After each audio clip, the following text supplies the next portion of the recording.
In a small Nigerian village, lived siblings Kelechi, 9, and Adiz, 7. Their parents were hard-working traders who left early in the morning and returned long after sunset. The children spent most days alone in their family's mud brick compound, their only company being a squeaky radio and the neighbor's rooster. One particular afternoon, hunger gnawed at the siblings more than ever before. The gari their mother left had already run out, and their small water keg was empty. Adiz's tummy growled so loudly that Kelechi decided they couldn't wait for their parents anymore. They had watched Mama cook countless times, how hard could it be? Kelechi fetched firewood while Adiz gathered water from the nearby well. With makeshift confidence, they began preparing rice. Kelechi lit the fire using matches from their mother's cupboard. Smoke filled the air as Adiz stirred the pot with excitement and nervousness. Suddenly, the dry firewood sparked wildly. The pot tipped, pouring oil onto the flame.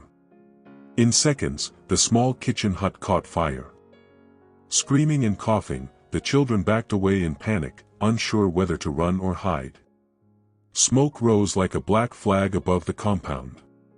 Mama Reby, their next-door neighbor, saw the smoke and dashed over with a bucket of water, shouting for help. Soon, a crowd formed, men with sand, women with bowls of water, and children pointing in shock.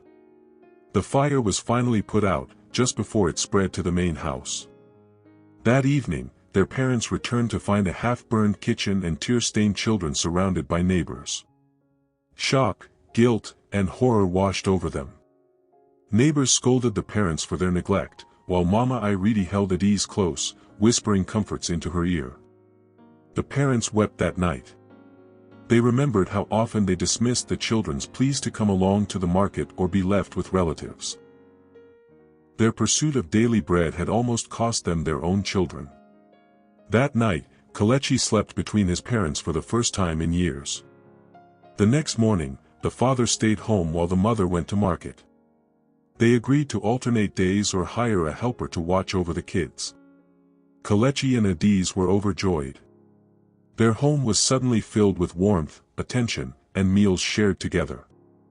Inspired by the incident, the village organized a community awareness meeting.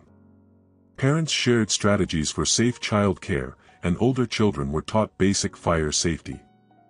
The story of Kelechi and Adiz became a turning point for many families. Months later, the kitchen was rebuilt, this time safer and with proper ventilation. The family ate together more often, told stories at night, and took long walks on weekends. The fire that once nearly destroyed them became the spark that rekindled a forgotten bond. Never again would they be left alone, not in the kitchen, not in life.